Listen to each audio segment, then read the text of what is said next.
26 and Matthew 27. Then one of the 12, who was called Judas Iscariot, went to the chief priests and said, "What will you give me if I betray him to you?" They paid him 30 pieces of silver. When morning came, all the chief priests and the elders of the people conferred together against Jesus in order to bring about his death. They bound him, led him away, and handed him over to Pilate the governor. When Judas, his betrayer, saw that Jesus was condemned, he repented and brought back the 30 pieces of silver to the chief priests and the elders. He said, "I have sinned by betraying innocent blood." But they said, "What is that to us? See to it yourself." Throwing down the pieces of silver in the temple, he departed, and he went and hanged himself. May God add blessing to the reading, hearing, and living of this holy word this day. Thanks be to God. As I mentioned earlier, I'm doing a 4-week series called Making Life Matter, and it's based on a book that was written by Shane Stanford, and lots of good things he shares in there. This is just, the next few weeks is just a portion of what he has written, and so I look forward to sharing this with you. And in case you think I've started Easter already, that hasn't happened. This is just how it works. So there's a pastor that tells this story. He said one summer he took his wife and their 3 children, ages 9, 6, and 18 months, to the mall in Washington, D.C. And this is not a mall where you shop. This is like the grand place where all the museums are. And they went there for the 4th of July. I've only watched this on television, but I have been there in person, and it's a grand vista. And you can imagine on the 4th of July, there's lots of things going on. People everywhere, music and food and celebrations and fireworks and symphonies, and it's just a wonderful time. And he said they had a great time, but it was, as you might imagine, it was a hot day. And in that part of the country, it's often humid. And he said he felt like as they were walking around that the cement seemed to just absorb the heat and seemed to like radiate it up into their bodies. And he said the granite walls of the building seemed to also emanate heat. And it was a really scorching day. And by the time the day was about half through, they were kind of cooked. And so they were looking for a place to cool off. And so they were walking around, and they had intended to go to see some of the museums. And one of the places that they had wanted to go was the National Gallery of Art. And so they kind of headed in the direction that they thought that was. Found a door to go through and went in, and sure enough they were there, but they had entered somehow into the gift shop of the National Gallery. And as you might imagine, these 3 kids were elated and overwhelmed by all of the baubles and things, shiny things that were in this specialty gift store. And if you've not been there, you got to know this is not your regular, ordinary gift store. There's a lot of really expensive things in there. And so you can imagine as a parent that the kids immediately went in, and they're good kids, but they're kids and curious, and so they began to pick things up and whatnot. And the parents, this pastor and his wife began to panic, and quickly as they could, would begin to take things out of the children's hands and put them carefully back on the shelves and try to herd the kids together so that nothing would get broken. The pastor said after a few minutes of trying to do this, he felt like a juggler on a really bad day. And after a few moments of terror and panic, at least on the parents' part, they were able to get their children together and get them out of the store. Nothing got broken. And the husband and wife, the pastor looked at his wife and he said, do you realize what could have happened in there? It was like a tornado had been let loose in this beautiful shop, and they realized that if anything had gotten broken, probably would have cost more than their whole trip to Washington, D.C. To replace it. But they smiled at each other and I guess kind of congratulated each other that they had been spared, that the destruction that could have happened didn't happen. Now, I don't know if you've had that experience before or not with children or with yourselves. I sometimes have a tendency to, well, I talk with my hands, and I've been known to knock a few things around as I'm expressing myself, so I can appreciate how that might work. And so maybe you've had an experience of not intentionally being destructive of precious and beautiful things. But maybe we do that and not even know. What about the damage that we do each day with our attitudes, our words, and our actions? They can be as destructive as if we broke beautiful works of art or precious keepsakes. But we probably worry more about a child getting loose in a fine gift store than we do about the effect that our behavior has on everyday life. So let me ask you to think about this. What if every word, deed, and thought came with a price tag? This price tag would outline not only the effect of that deed or thought or word at that moment, but would also calculate its cost and effect on others down the road in years to come. If there was a price tag on every word, deed, or thought that we had, would we change how we speak and work and comfort and guide one another? I hope it would. And the effects of this might surprise us, but they shouldn't, because we should be thinking about this each and every time that we speak or act. I learned at an early age that saying, if you break it, you buy it. And that tells us that there's a whole lot, in fact, almost everything, I would guess, has some sort of a price tag, including relationships that we claim that are dear to us. I would say that my life is kind of like the opening line of the story, A Tale of Two Cities. Dickens, it was the best of times, the worst of times. I've been the best and the worst friend. I've been the best and the worst sister and daughter, and I've certainly been the best and the worst pastor. It just happens. Because everything that we do has consequences. And so perhaps there's times when you can think of in your life when you have walked through the valuable places of your lives and have unintentionally knocked over or broken the important gifts that God has given you. Or maybe worse, you didn't even notice. So the first principle of making life matter is to learn to appreciate the beautiful and valuable people and places in our lives. So just like we walk through life doing and saying and acting, we also need to remember that there is a part of us physically and spiritually and relationally and emotionally that we also need to take care of. Because it is in these places where God places the gifts that help us to live out the lives that God would have us live. It's the places where we treat each other with respect and understanding. And how we treat these precious gifts determines ultimately how much we value God. Throughout Scripture, God encourages us to slow down and take an inventory of our surroundings and to appreciate all that we've been given. And this is probably the best advice that we can get. And this does something for us. First of all, it causes us to become more aware of our surroundings. If we slow down, we're able to see things more clearly. And then the other thing that slowing down gives us, in addition to noticing things, is that it helps us live into this principle of that we're accountable.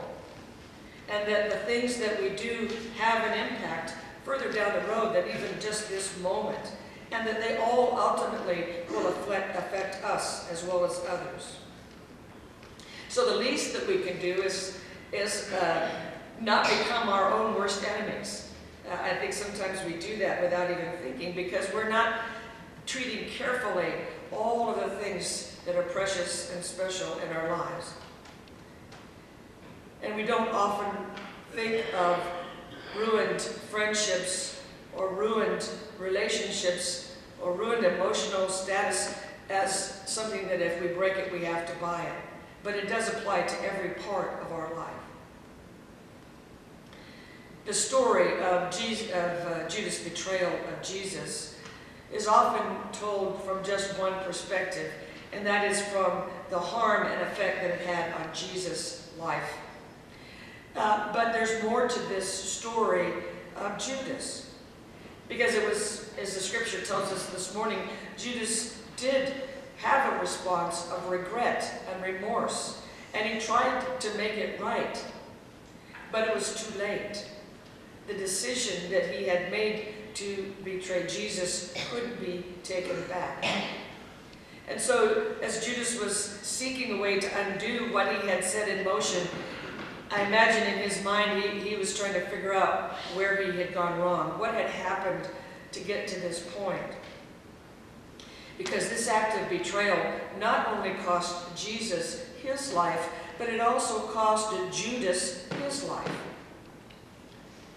Every action has a price. And it's easy for us to forget in the story that Judas was an important part of Jesus' ministry. Judas was a trusted disciple. He served as the financial person for the group. He kept the purse. He had the money. And he was a major voice in the role of Jesus' ministry. And Judas believed, I think, very strongly that Jesus was there to be the Messiah and to set them free. Only Judas' idea of how and when that should happen kind of cast a different shadow than what Jesus had intended. So perhaps it was his impatience, or perhaps Judas was just one of those brash kind of guys, quick to act and think about things later. Maybe Judas, we could say, was that proverbial bull in the china shop.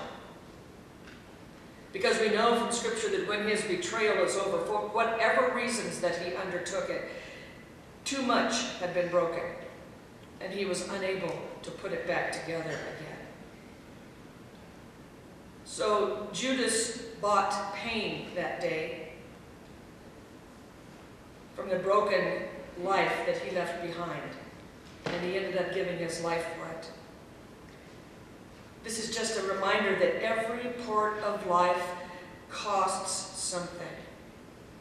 Everything that we do is an investment in ourselves and in the life of others, and we should realize that we need to act intentionally when we make investments in ourselves and in others, because it's going to cost something. And this isn't something that we need to worry about or be concerned about or grieve over. This is just how it is. There's a cost to everything. Because we're interdependent human beings. Our relationships require us to be dependent upon one another. And in those relationships then, because we're so intertwined, there's going to be an impact to one another with everything that we do. There's no getting around it. There's no wishing it wasn't so. That's the way that it is.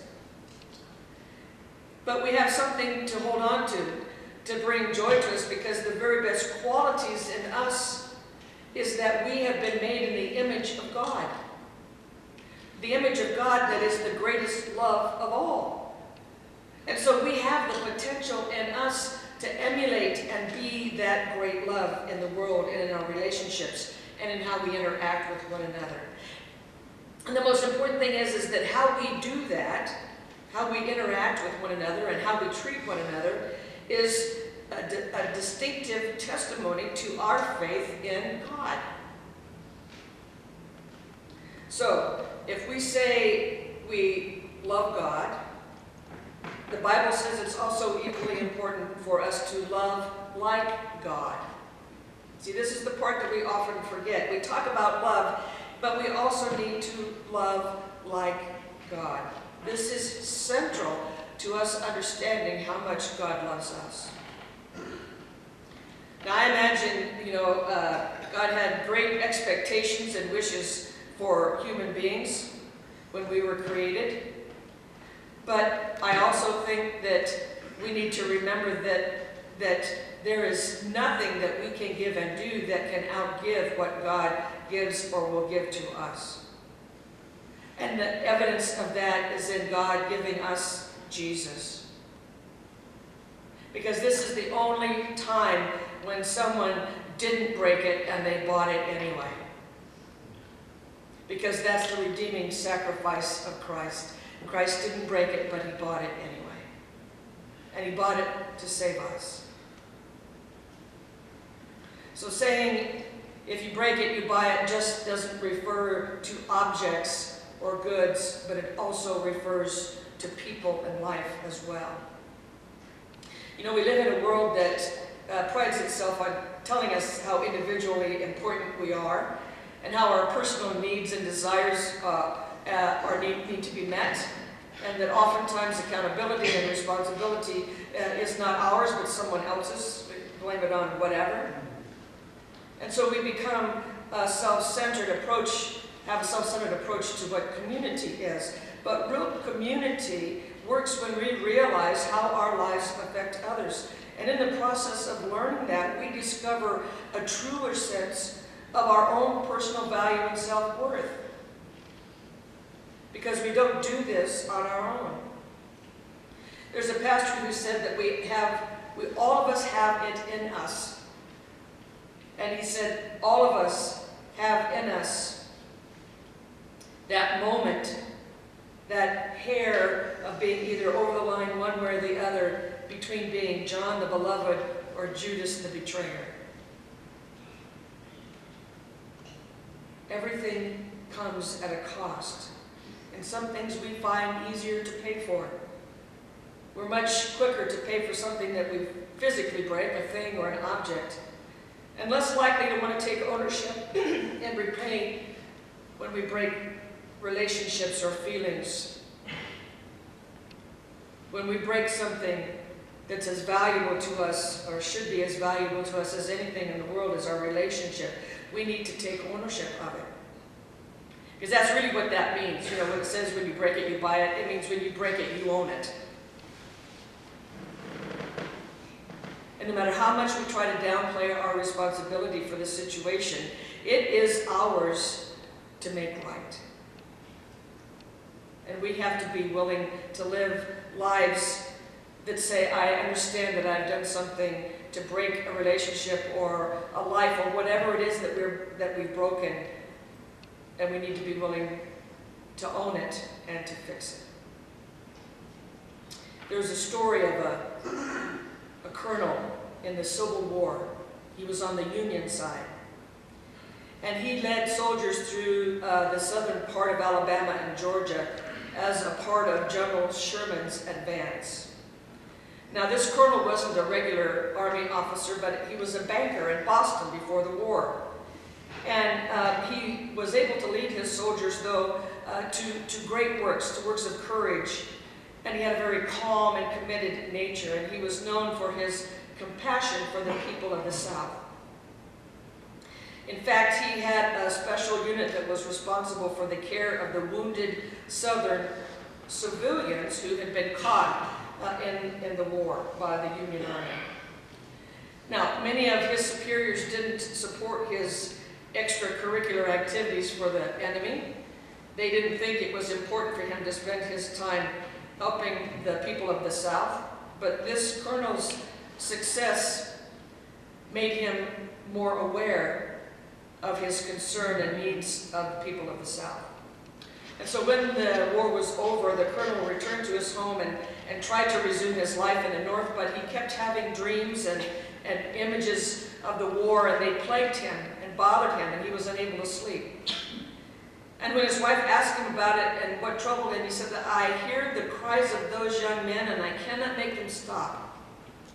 So after several months, this former Union officer packed up his family and moved them to a small town just south of Atlanta, Georgia.